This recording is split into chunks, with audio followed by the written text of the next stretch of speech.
And you said we're not live. Welcome to Cooper Talk. I'm your host, Steve Cooper, and remember, I'm only as hip as my guest. I got to tell you something, people. Me and Joanne were talking the other day, and we were saying how in the 80s, everybody danced. You know, you go to bars. We were in college in the 80s. People danced, and in the late 80s, early 90s, there was this club in Cherry Hill, New Jersey called Enchante, and they used to have a alternative electro night, and it would just get packed, and it was sponsored by a local station. And there was one song. Well, there's a few songs, but one of the songs that made everyone went out and danced to was called "What's on Your Mind." You know, we go Pure Energy, and that was by a group called Information Society. And the gentleman who sang that song is on my show today. And in fact, they just played Philly a few weeks ago. And my guest is Kurt Harland Larson. How you doing, Kurt? Hello. Also, anyone who liked that song is a dork. Okay. I got to ask you. You just played Philly, and you had a few live shows. What was that like? Was it great? I mean, do you still feel the energy when you get on stage? Well, for the most part, our audience is aging up with us. So however much energy there is steadily declining. But on the upside, the average wealth is also going up. You know, so people can afford to come to concerts and stuff. So we can afford to book good venues. The venue in both Philly and New York, the venues were really good. We played this basement level space called Underground Arts. Right, on 11th and Arch. Yeah, and I liked the location because it was close enough that we just walked there from the hotel, and then we could walk around all the historic stuff, because I had never seen any of the Philadelphia History District before, so that was really fun. Plus, there was this awesome indoor mini golf place that we went to. Philadelphia's a great city. I mean, I grew up 10 minutes from there. Now I moved back, and I lived on the West Coast for 20-odd years, over 25 years, and I moved back. And you forget how great of a city it is. Now, yeah. How about for New York? Did you really have fun there? Because my brother lives in New York. We were just up there a few weeks ago. And it's just one of those cities, it oozes city. We didn't get a chance to have much fun there because I flew in that morning. We didn't have a hotel in New York because we just did the show in New York and then got onto a van and drove out to New Jersey. So we just whirlwinded through New York without much of a chance to do anything. It felt weird too because the venue was at the edge of my old neighborhood where I used to live in Manhattan. We were just a few blocks from my old house, and so to be there without really being able to be there was a strange experience. Now, what made you decide to do these shows? Because, you only did a few cities. Did you want to do a longer tour, or is it just something where I know you're busy, everyone's busy? I mean, how did you decide those cities, too? Because they're both hip cities, but there's so many cities that would want to see you guys play. Well, generally, it's not like bands sit around thinking about what city they want to play in, and then they choose one, and then they go play there. You wait for the offers to come in. Right? I want to play Stockholm. Right? But nobody in Stockholm wants us to come play there. So we go where the offers come from, and then we only take a very few of them because we hardly do any shows. This has not been our full-time job for almost 30 years. It's kind of a side hobby, really. So what makes us decide to do a show is if the money's good, the venue looks good, and we're not busy with work. Too busy with work to go, Well, it's funny you say that. I was in the late 80s, early 90s. I was a touring stand-up comedian. And now I'm the same way. I only do shows if someone says, hey, you want to drive an hour and a half? I'm like, what's it paying? No. And if it's paying nothing, I'm like, no. But if it pays... It's exposure. Yeah, isn't that the best? And people just say, that's what they say to everyone. It's exposure. But you're right. As you get older, you sit there and you go, you know what? I'd rather just chill on a Saturday night instead of driving and dealing with the bullshit. And for you guys, it's a lot harder. A comic, we just get in our car, we drive, there's a mic. But for you, there's a whole lavish production. Well, and if it was my real job, right, that'd be different. If somebody now said, do you want to drive an hour and a half to go have a meeting with these two well-known game designers about how to integrate audio into gaming experiences, yeah, I might do that. Even though I would end up having to pay money to go there, Well, I want to talk about the music, but tell me about the gaming. When did you get into gaming? And when you got into it, it was early. It's so huge now. I mean, you must have seen the whole industry just grow, which is fascinating because back in the late 80s, I mean, I remember growing up, we had Pong, You know, it was that little boop, boop, boop, and then we had the handheld football, and then it started growing. But when did you get into the designing and all the gaming stuff you do, and what brought you to that? Well, like you, I started playing as soon as they were available. I think it was 1975, where in my neighborhood in Minnesota, we noticed at the mall, in the bowling alley, next to the pinball machines, there was what looked like a television. And so we called them TV games. And one of them was called Space Race, and the other was called Pong. And I was immediately drawn to them, like so many people were, especially young males. So I was an obsessive video game player all through the arcade era, and I didn't get into working with games until '94, when it was right after Warner Brothers dropped us from their label, and my main partner in the band, Paul, decided he wanted to quit, and I was doing it by myself. And I thought, you know what? I'm probably going to need a real career also, and that's when I started that. So how do you transition to a real career? You know, I mean, you sit there, you know, you're involved in a band, you have a big selling thing, you know, you're popular, and all of a sudden your life changes. I think anything, and I knew that from when I was performing, it's such a part of your life. You wake up, you think about it, for you guys writing songs, for us writing jokes, to travel. Then all of a sudden, it's not there. How did you transition? I mean, what was your first job? How did you get a job interview? Did you say, oh, I used to be in a information society, we had a big hit? I mean, how does a guy who's in a band go into getting a job? Yeah, right. Especially a guy who has never looked for or had a job since college. And those were jobs that, you know, I was a student at the University of Minnesota, so I just went to the job place and I said, hey, I need a job, and they gave me a job at the parking lot. You know, I didn't have to try very hard, right? So really, in '93, I turned 30 years old, and the next year I was trying to figure out how people even get jobs, you know, and what is a job and how do you do it? And even then, it took me another 5 years to get a real job. I just did a lot of contracting till then. But I think the transition was forced upon me because I woke up every morning thinking about, how am I going to pay my rent?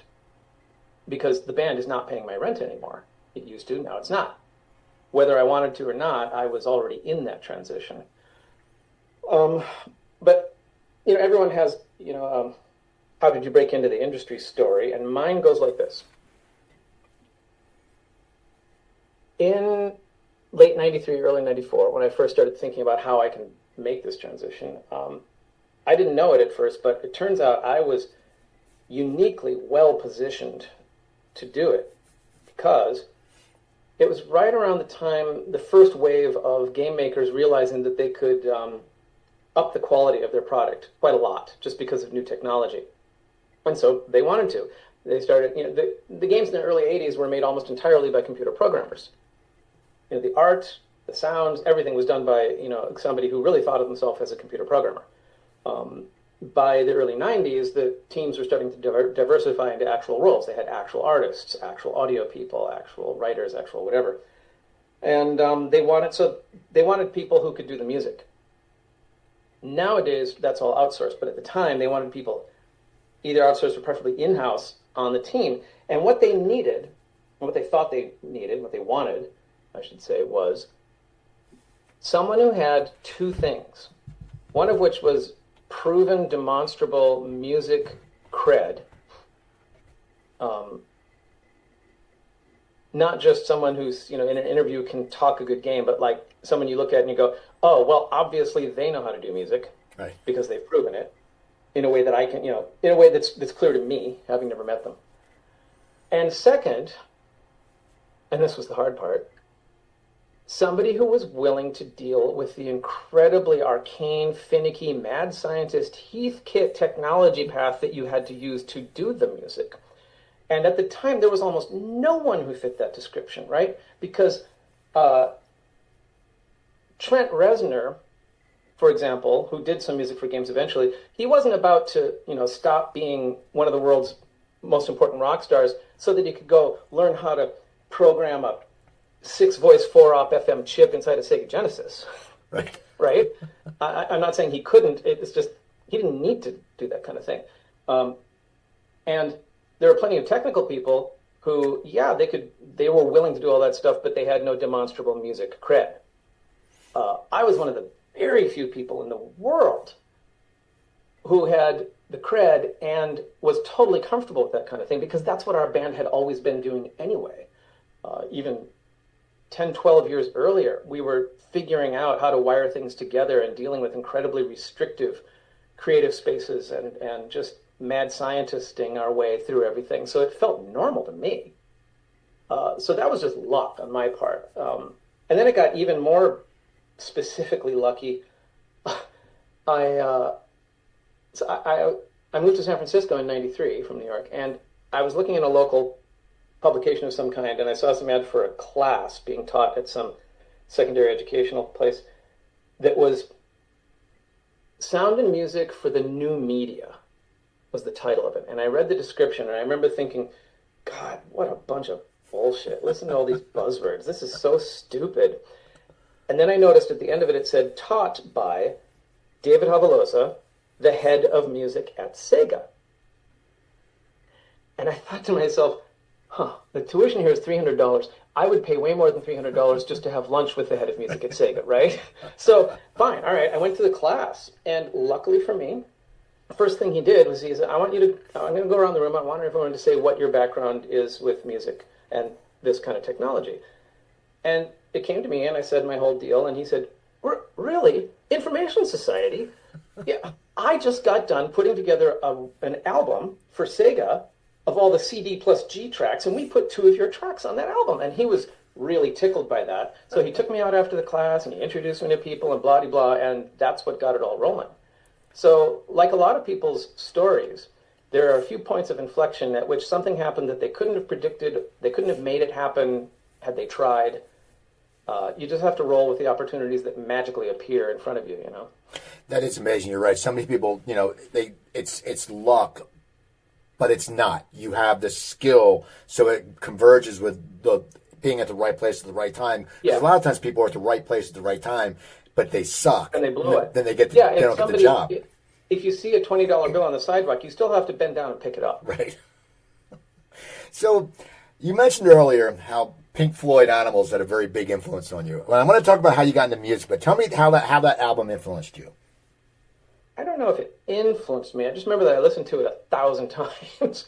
When I was 16, I had it on repeat. Like on my phonograph player, had a little repeat function where the arm would actually go back to the beginning and drop again and play the whole thing. I was doing a lot of painting at the time. I was in high school. And I just had the side of Animals that has the dogs on it looping for hours and hours and hours. I don't think it influenced me so much as it resonated with me. The incredibly, psychologically dark and twisted lyrics combined with the really melancholy tone on that album seemed perfect for just where I was at in my own personal experience. Now, it certainly didn't carry over directly in terms of musical style to anything that I did later. Now, when did you start playing music? I know you painted, but was it music and then painting, or both at the same time? Because, when I was a kid, I grew up with a family. Everyone played instruments. I couldn't because I was not good at them. And I used to draw and sketch just to get that artistic feel out. Because back then, it was the, I was born in '63, so it was. Me too. So it was like there wasn't a lot of like now you can just go everywhere. I mean, my mom. I was lucky when my parents took me to like an art class or like the summer recreation program. But I would have wanted to play an instrument, but I just sucked. So for you, when did you start playing music and when did you start painting? Did they converge together or what? How they get? No, they were two completely parallel tracks. I started taking piano lessons when I was 6. I did that all the way up through until I was 19.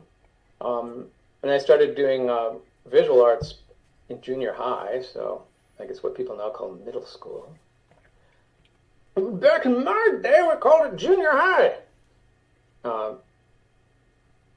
And yeah, I really thought I was going to be a painter because that really excited me. But I kept playing piano. I kept staying in the choir. I was singing in the choir all the time, starting in 7th grade. I did the theater group, all that stuff. So the performing and the singing was still going on the whole time. I really thought painting was more likely to be the thing. And it might have been, but then Paul and I started this band, and that kind of ate up all the energy. Now, did you guys meet in college? No, we went to high school together. Because now, what was your track to getting the band started? I mean, were you Tracked? the way? What was the track? How did it end up starting? Yeah, I became acquainted with Paul because we worked at the same place for some months, and we were carpooling in there and back together. And he introduced me to Kraftwerk for the first time, which I had never heard of before. And I think he was encouraged by the fact that I tended to like the same kind of music he did, well, most of it. And so when he finally decided, well, I'm gonna start a band. I was one of the few people he could think of who he knew for sure was down with the kind of music he wanted to do. And so he proposed it. I agreed. We had a band meeting, and that was 43 years ago. So what was your path? I mean, how did you? I always wondered, young bands, and it's not like now you can just send you can record something on your computer. You can send it to there's not really record companies anymore. It's like it was, but what was your path to becoming, who you were and becoming popular? Well, again, we did try to chart that path and then walk it, but of course, actually, it was nothing we could have ever predicted. Do you mean the whole arc all the way from when we started to when What's on Your Mind came out? Yeah, I want to hear that because that's I love stories like that because it's so fascinating. This is, again, building on the theme of unpredictable points of inflection that you can't control, which is why I always tell anyone who's talking to me about this, saying that I'm an artist myself. I want your perspective. Determination is probably one of the least valuable traits to maintain. Probably the worst thing you can do is to try to chart out a path and then be determined to follow it no matter what. I did that all through the mid-'90s, much to my detriment. Instead, I advise what you have to do is just always be somebody who's doing stuff that's generally in the creative sphere you want to work in. Keep your eyes open, stay connected to people, and when opportunities come up, respond to them. Now, 97 out of 100 of them are not going to produce much value back for you, but 3 of them will, and there's no way to know which 3 those are. You just have to be ready. Just do everything, respond to everything, watch where you get good responses, and then put your energy there. So, in that context, this is how it worked for us. The wildly unpredictable path of information society. So we started in early '82 as, overeducated, underemployed white kids wanting to do something, very conceptual art, avant-garde, new wave, post-punk pop, using only electronics, which in early '82 in Minneapolis was really out there. Hardly anyone was even thinking that way at the time, and so we faced a lot of confusion and uphill struggles because of the fact that the concept of doing an all-synth band was just not well understood. But we did it anyway, because that's the kind of people we were, contrary and stubborn. And at first we just thought, well, we should probably do shows, so let's get together and rehearse and have the instruments and perform and learn how to play the songs. That sounds like an obvious thing, but it's not necessarily. We weren't 100% sure that would even be of any value. So we did that for about 5 months, and then we finally figured out how to get a live show at the local nightclub. There was really only one that people took very seriously for anything even slightly alternative, and that was the place called First Avenue, made famous by the Purple Rain movie. And First Avenue had this little side room. It was the old bus station at the intersection of First Avenue and 7th Street. And there was another entrance on 7th Street. So there was this little room that you went into when you went through that entrance. So they called that room the 7th Street Entry. Creative name.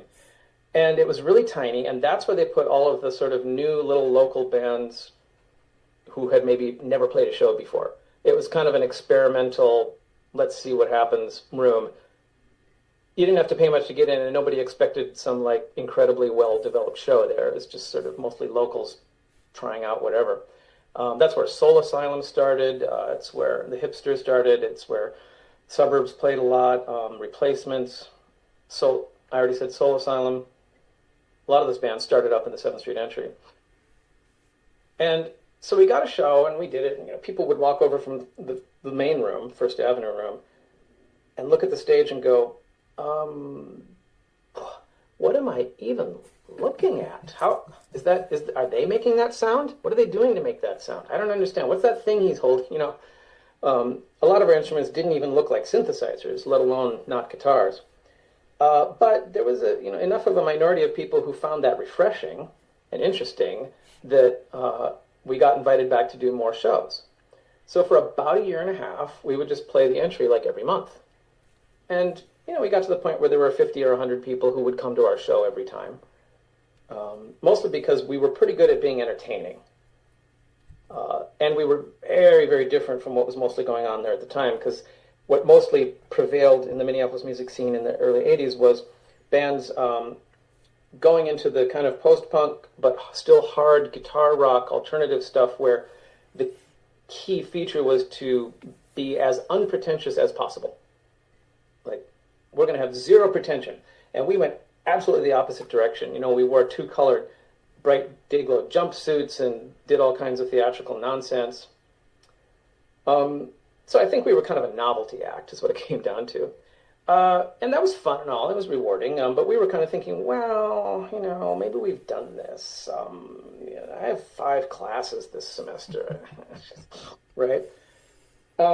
And as we sort of somewhat fell apart and did fewer shows, Paul got way into making recordings.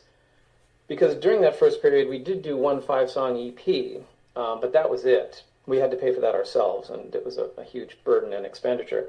But Paul was pretty good at networking, unlike me, and he got associated with these guys, Jerry Silvers and Walter, forgot his last name, had a label, a really small label, mostly local, called Wide Angle. And he was the guy around that was willing to pay for studio time for us, because back then you couldn't just record a song. You had to have money, as you recall. Now you can just open up your laptop and you have something that can, if you do it right, sound as professional as any other thing that gets produced by anybody. That was not the case at the time. It took money to make even a halfway decent sounding song. So Jerry paid for us to do a couple of songs, one of which I wasn't even involved in this, was called Running. We did that with another friend of ours named Murat Konar, who actually wrote the song. And I wasn't even there that day, so not taking any credit there, but the part we could never have predicted is Wide Angle had what was called a record pool. I know you know what that is, I assume, but a lot of your listeners might not. Back in the day, DJs would want to stay as current as possible, just like they do now, which meant you had to get vinyl, and it took a long time for vinyl to get printed and sent around, and for you to hear of it and find it in a store and blah, blah, blah. You couldn't just pay attention to a website and download it when they uploaded the file. So you would pay money into an outfit like Wide Angle, and they would send you actual vinyl discs every month. So here's all the coolest new stuff that was just printed last week. So now you, as a DJ, are super current, and people will think you're a good DJ because you have all the new current stuff. Great, it worked out well for everybody. And they put Running into their record pool collection, because Wide Angle was a label and a record pool, so they would promote their own products by putting them into their distribution. And so Running went out to a bunch of DJs all over the country, and in 2 places, for some reason, it really hit. It was in the Latin subculture of the Bronx, mostly people of Puerto Rican descent at their nightclubs. They liked that song because it lifted the same Kraftwerk groove that was lifted by Planet Rock, but instead of somebody rapping on top of it, it had croony romantic vocals, which is what they preferred. So they loved that song, and they started playing the heck out of it. And the same thing happened in Miami with the Cuban community clubs. And we had no idea any of this was happening. We weren't even paying attention. And one day somebody calls us and goes, you gotta come sing your song. We'll give you $1,000, which sounded like a whole lot of money. I mean, with inflation, that's at least 2,500. Yeah, probably 3,000. Yeah, yeah. Probably three, but still, we were young enough that sounded like a whole lot of money. I mean, my rent was $185 back then. It's funny when you think about when I first moved to LA. It was even then it was right before Hollywood and Highland opened. So I was in Hollywood, and I had a studio right off Sunset and Highland, and it was $385 for a studio. And now that thing for that little, and it was a crappy neighborhood. That's probably now like $2,500. Like your place in Minnesota, I'm guessing has gone way up. No, I would imagine it hasn't. I mean, Minnesota is not one of those places that's where the rents have skyrocketed. Anyway. So we went out to play this show, and we thought, oh, they want us to do a show. That means, we're a band. So we brought 5 people and all of our stands and our gear and our instruments, and we said, when are we going to do a sound check? And the people at the clubs were going, we just thought it was going to be one person, and we just want you to walk up and sing into a microphone while we play the track. And we just said, well, we don't do that. So we've insisted on doing these full shows, like at least 3 songs. They only wanted us to do 1. We insisted on at least 3. Sometimes we do as many as 8, which didn't fit in with what they were doing at all. But once again, we were lucky enough that made people even more interested in us because we didn't fit any of the formats that they expected, and yet we had this song that they could totally relate to. Now, we didn't know about the existence of the Bronx Latin club scene. We couldn't have chosen that path. We couldn't have, used determination to go along it. It's what we got swept up in. So if somebody says, how did you become successful? How should I plan it? I said, you can't plan it. You just have to be ready to interact with people in a positive way.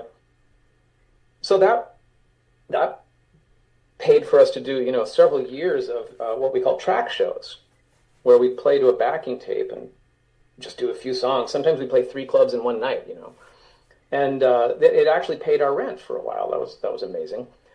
And one of the DJs in New York brought the album to somebody, brought the song to somebody he knows at Tommy Boy Records, who were a regional New York label that did a lot of hip-hop and Latin hip-hop products.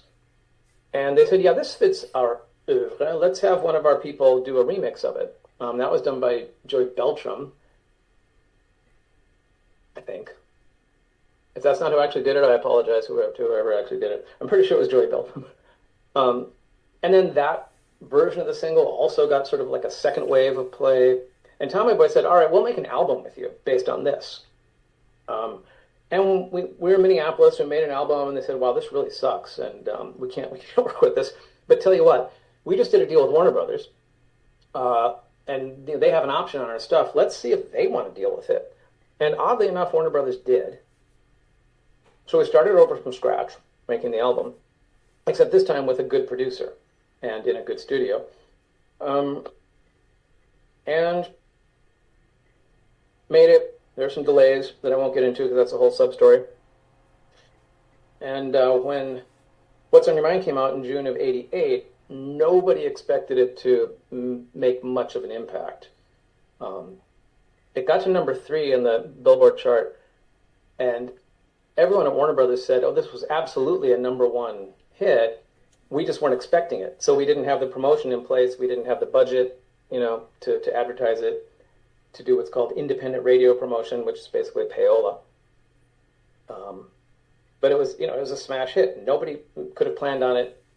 Determination would not have helped us. Being good at our jobs would not have helped us. Being good musicians wouldn't have helped us. Having good songs wouldn't help us. It's just social forces mixing in a chaotic way that you can't control. And that's that. The end. So when the song starts taking off, how long do you go in to cut the video? Because videos were so important now. It's so funny. I I think MTV is saying they're having the Video Music Awards coming up, and they're going to play 24 hours of video. But when we grew up, that's all we did was watch videos. So, I mean, when did they sit there and say, let's put money in to do a video? Because I know a lot of times the band ends up paying for the video. But what was your path to doing a video? And was it? Did you enjoy it? Because a lot of times musicians don't enjoy videos because it's a lot of like being on a movie set. You know, you just sit around and stuff like that. Well, yeah, but it was only one day, right? So even if it was boring or whatever, we had plenty more boring and unpleasant days when we were doing shows, touring. So that was nothing. The path was actually another sort of stroke of fortune that we couldn't have planned. We met a guy who became our manager in New York who it happened to be that he worked at MTV. And he was a writer for MTV. So he would actually write the words that Kurt Loder and Martha Quinn would say. And so when he started managing us, he just started writing stuff for them to say that said how great we were. It was completely incestuous. And they got a guy to do our video, Mark Pellington, who, if I'm not remembering incorrectly, was also either working with or for MTV at the time. I forget which. I know he'd done a fair amount of stuff with them. So our manager and our video maker were both already totally in at MTV, which pretty much guaranteed that we would at least get a pretty fair shot at getting decent rotation. And Mark made a great video for us, and that's how that happened. So do you start seeing results in record sales and everything when that video hits? Because once again, we all hung out and watched videos, and it really guided what we watched. I mean, I remember seeing, a lot of the new wave bands from England that we really didn't know about, and we're like, oh, we got to check these bands out, and it was very, beneficial to them.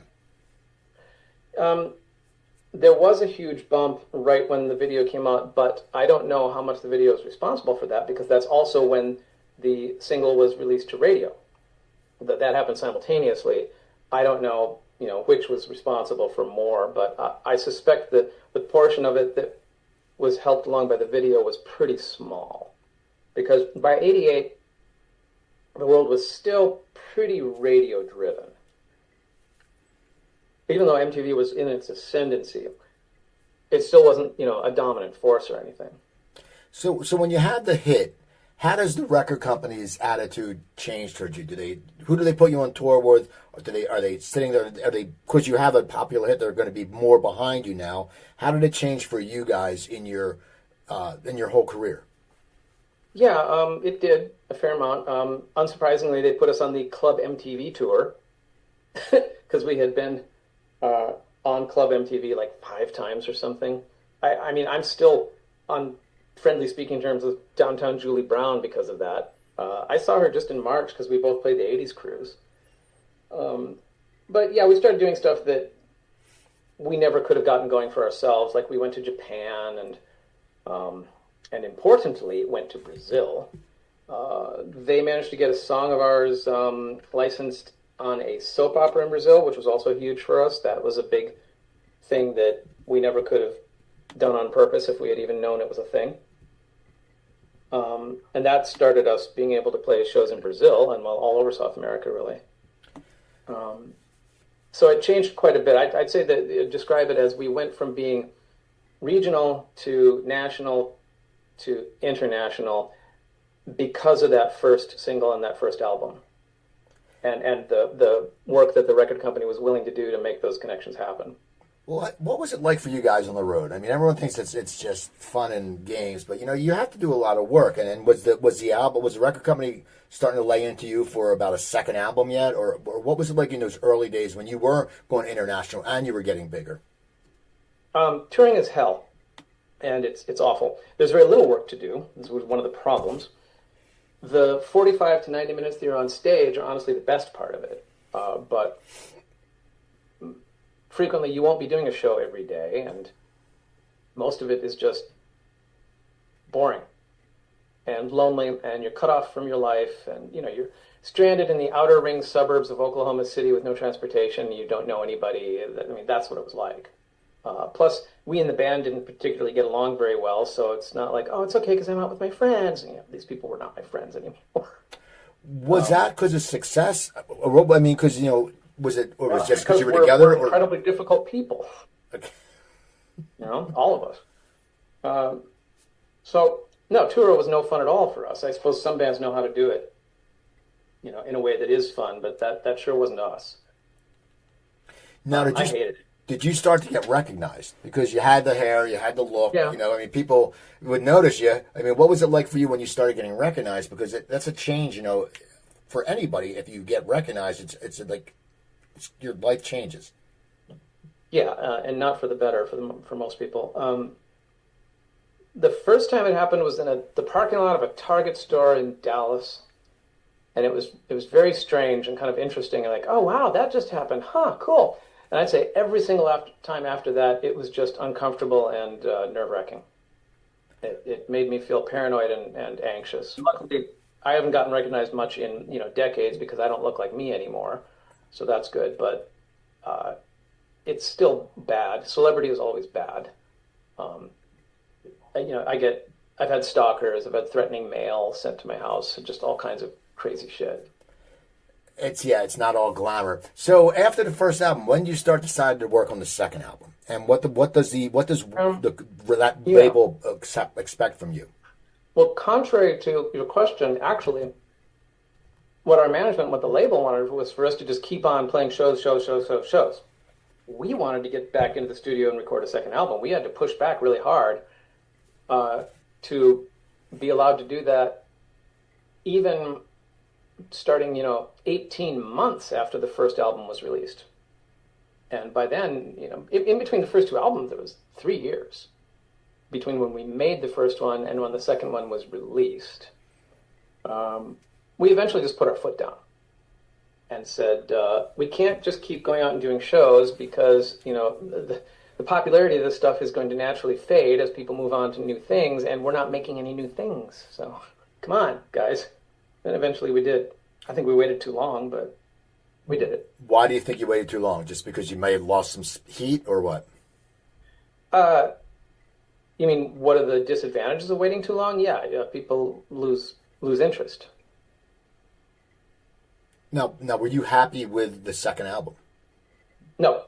And why not? It isn't, because it is eclectic.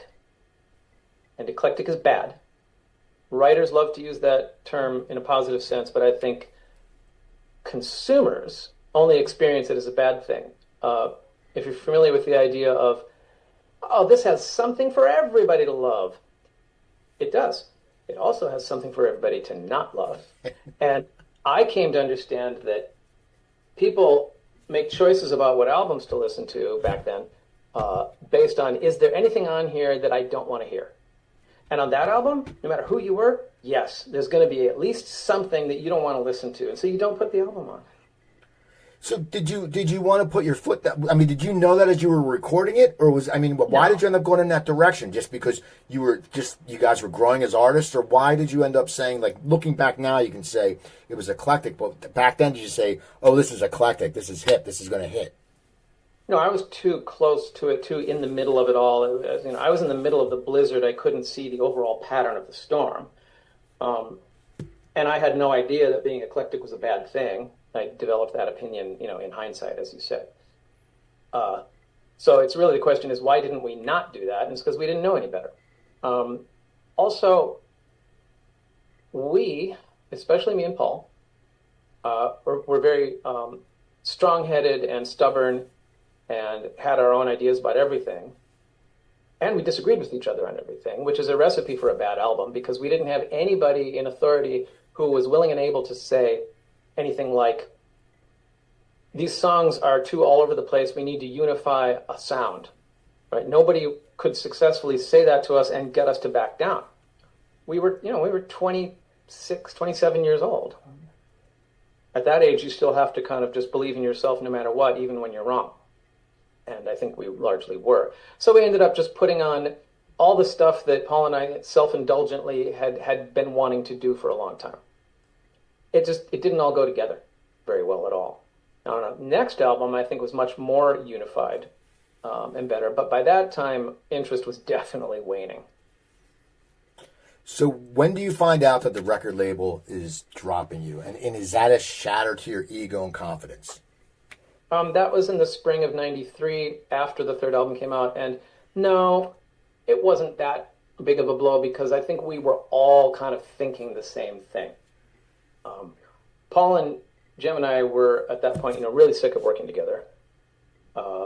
It had become honestly kind of toxic.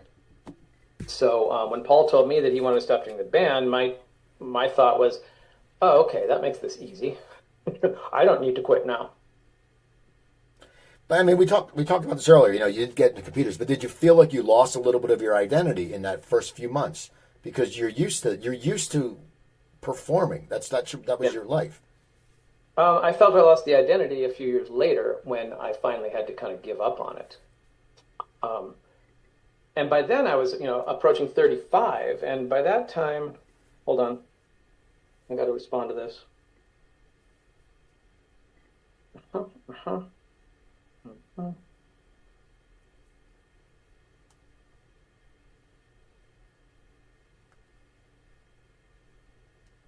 All right.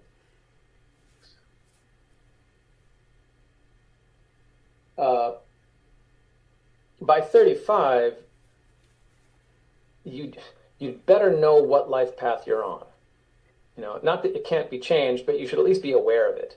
And I was pretty aware that, well, I guess what I've been investing in for the last almost 15 years has been music and performing. So I felt kind of locked into that. Like, I mistakenly felt like that was the only thing possible for me. So it was pretty hard to let go of that. And it wasn't anything like, oh, but I want to be a rock star and have all the perks of being a rock star, because most of the perks of being a rock star were negatives. And it wasn't paying my rent, and doing music and sound for games was paying my rent. But yeah, I did have to start over from scratch going, okay, so who and what am I? Which, when you're 19, is exciting. And when you're 35, feels threatening. So you end up getting in this career, and now when do you decide to get back with the band? How does that happen? Paul tricked me into it, basically. He got a bee in his bonnet about doing the band again. I completely quit in '98. Like, I just shut everything down, didn't do anything, didn't think about it, didn't say anything about it, just nothing. For 6 years. And then Paul came to me and said, well, I kind of want to do the band again. I was thinking we should do blah, blah, blah, blah. And I said, oh, yeah, no. I mean, my job's really intense. Like, I work way more than 40 hours a week, every single week. And I'm getting married in a few months, and we're planning on having kids. And it just doesn't sound like, good timing for me. And so he thought, all right. And he went and found a different lead singer. And that was that. And they put out an album, Paul and this new guy, called Synthesizer. I think I sang the chorus of one song on that album or something like that. I wasn't really involved. But Paul calls me up once and says, our lead singer had dropped out at the last second for this show I want to do. Can you fill in? And I said, yeah, I guess. I mean, that'd be fun, I guess. Whatever, I can do that. And then he wanted me to fill in for another one. And then he called me and said, okay, so we have a new show coming up that we can get. And I said, hold on there, hula dancer. I never said I was going to do the band again, but Paul just said, well, you should. And luckily for him, I lost my job at the end of 2004 and was going, if there's extra money to be made, I should probably make it. And that's kind of how I got back into it. And we were only doing a few shows now and then. We all had day jobs by this point. Paul went into doing music for advertising and had his own studio ad music business in LA with partners and everything. And Jim had become a professor of soil science at Oregon State University. We all had real lives. So it wasn't much of a commitment. We just did a few shows a year. So I kind of got back into it slowly. We still only do a few shows a year. It didn't pick up at all until '09 when we did a big run in Brazil again. And we put out 3 albums since 2012, which I think are absolutely our best work. Oddfellows, Orders of Magnitude, and Hello World. Do you think it's your best work because you've matured and grown as an artist, or what makes this your best work? Maybe because you know eclectic's not what you thought it was. I mean, what makes this your best work? Yeah, because we're older and more experienced and better at doing what we do. Absolutely. And the technology progress has really helped too. Like I was saying earlier, you can very easily, without any budget or backing or even a producer, make very professional sounding music now. And Paul was, one whole level up from there. He had an actual recording studio, and he had been doing nothing but learning how to record music for the previous 12 years or more, probably closer to 20. So he had become quite skilled in recording in the studio. And we were more mature. I think our songwriting was better. Our lyrics were better. Everything, was just less immature and embarrassing. Now, back to the early days of your career. Do you remember the first time you heard yourself on the radio, you heard the band?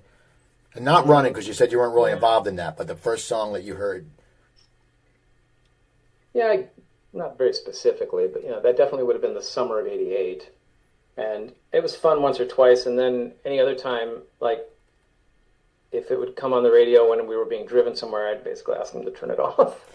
What do you do now? What do you do now when you hear it, when you're out somewhere? Oh, I don't hear it when I'm out somewhere anymore. Never hear it?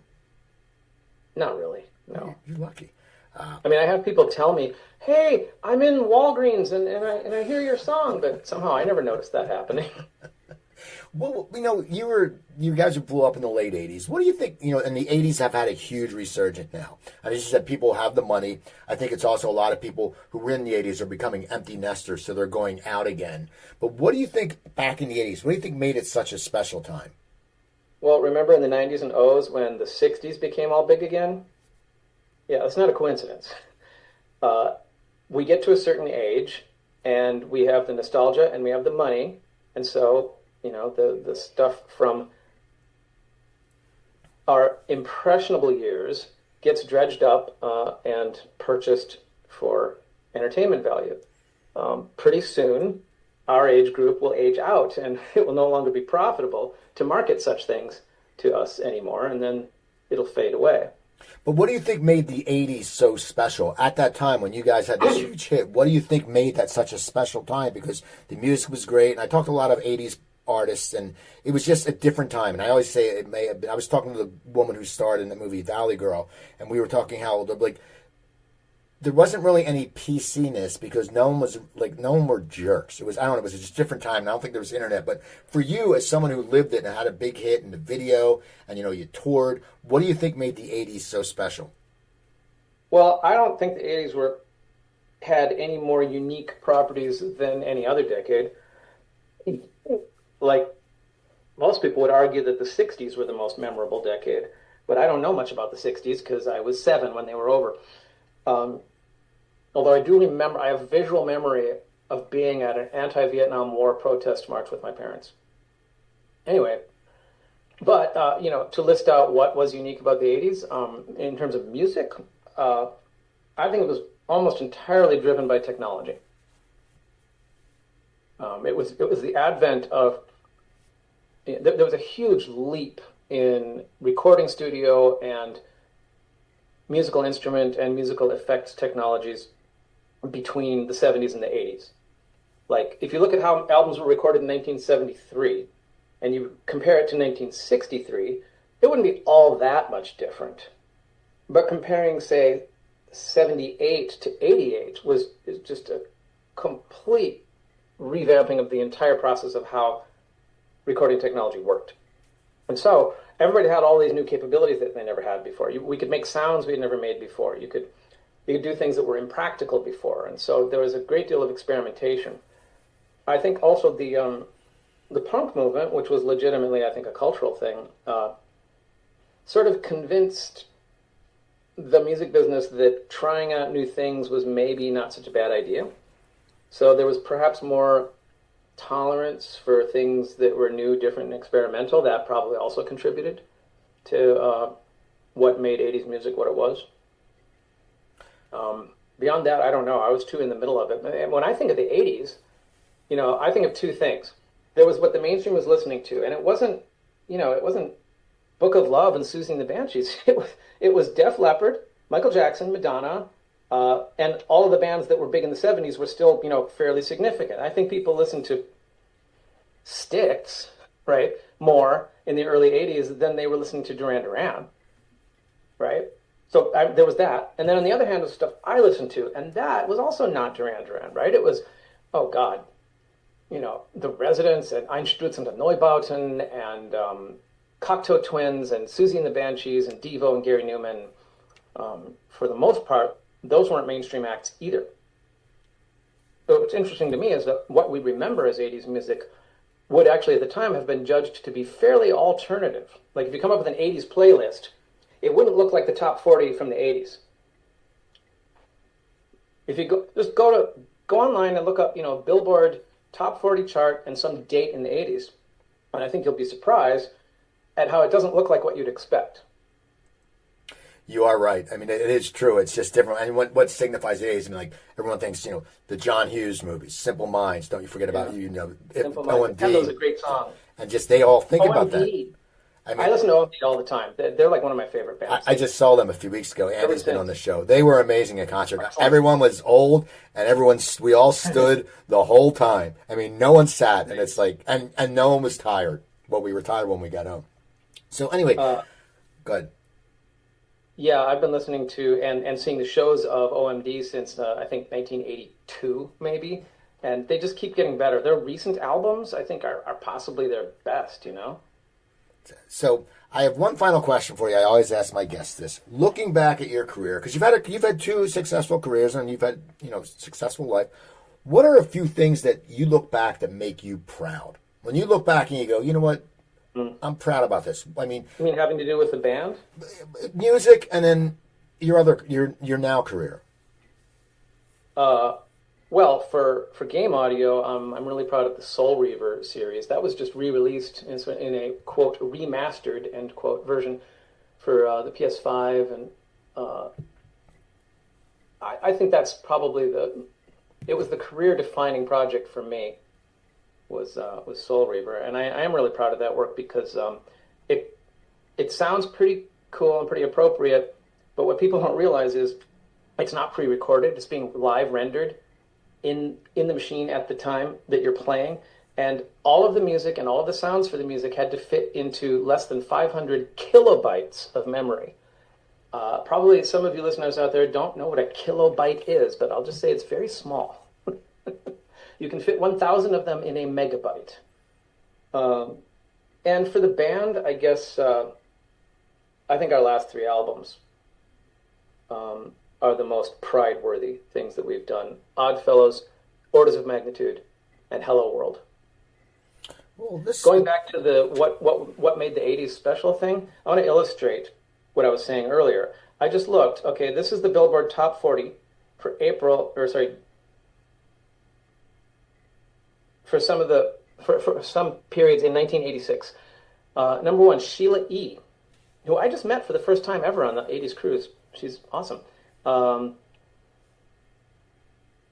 Mike and the Mechanics, Paul McCartney, Elton John, Mr. Sting, In Excess, Stevie Nicks, right? Aretha Franklin, The Cars, Whitney Houston, Rolling Stones, Journey, Sly Fox. Oh, that was awesome. Let's go all the way. That's an outlier. Simple Minds, Pet Shop Boys is an example of what people expect to see on here. But I had to go down 19 songs before I found something that would fit people's expectations. If you say 80s to people, they're not going to think Rolling Stones and Aretha Franklin and Paul McCartney. And yet that was what was in the top 40 in 1986. I think it is amazing. I think, well, it may be because we've been involved in the business and we're from cities that we may have listened differently than the Midwest is, like some other places, the far West may be different. But so what's in the future for you? Are you going to play together? I mean, are you guys getting along? Where you think? I need to meet with our lead game designer about the audio for the mining sub game, and I need to go back to the mix on the game to see why the weapons aren't loud enough, and that's what I got lined up for the next few hours. All right. Well, this has been great, man. I'm glad we got to catch up and do this. If you mean what's next for the band, I would say it could only go downhill from here, because we've been talking about doing even fewer shows than we do now. We're not rock stars. We don't want to tour. The band is just a hobby. We're not trying to build it up. Oddly, we keep getting more and more and more offers to come play shows, but I think that will fade away as the age group that is nostalgizing the 80s ages out. Well, there you go. Well, I want to thank you for coming on. People, go check out Information Society. Go look at his Wikipedia page and see all the games. It lists all the games. You can go play those games. Play the games. Follow him on that because he's got 2 awesome dual careers. And also, people, go to my website, coopertalk.net. You can find 1,049 episodes there. Also, coming out soon, myself and entertainment lawyer John Fagerholm are starting a new show called Lawsuits and Lessons. I'm the comic relief. He'll be talking a lot about to entrepreneurs and business people about law. And when you're on YouTube, look up the Coop Tank. That's my weekly business show. I interview. I have a panel of 3 local business people, and we talk about motivation and stuff like Kurt had talked about, where they're determining in the path, and that stuff just happens. So please go check out Kurt. Go to coopertalk.net. I'm Steve Cooper. I'm only as hip as my guests. Don't forget, drink your water, eat your vegetables, take your vitamins, and I'll talk to you next time.